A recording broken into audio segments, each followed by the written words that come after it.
ես ասեմ դուք տեսեք, վերաբերել է թե չէ։ Ուղղակի ես զարմանում եմ, թե մեր մեղադրողները ինչու են ցերերով ընդունում։ Ես ուզում եմ հստակ ասեմ, ոչ մի անձնական վիրավորելու նպատակ, ոչ մի բան չենք հետապնդում, մենք ձեր անձերի հանդեպ, ավելին ես ձեզ ցավակցում եմ ձեր անձնական վեճի հետ կապված, այստեղ հարցը ուղղակի պետք է մենք գիտակցենք մի բան, որ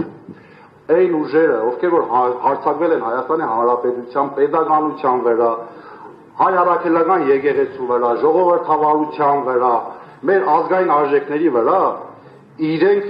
այս պահին, իրենց առաջամարտիկները դուք եք,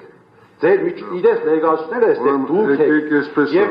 Ադրբեջան դատան, չէ, որպեսզի հստակ լինի, այստեղ անձի խնդիր չկա, մենք պաշտպանում ենք մեր արժեքները, մեր պետականությունը, մեր ժողովրդավարությունը, եւ մենք ստիպված ենք արձագանքել։ Մեղադրողները, հանրային մեղադրողները, մեղադրանքն են պաշտպանում այստեղ, ընդհանրապես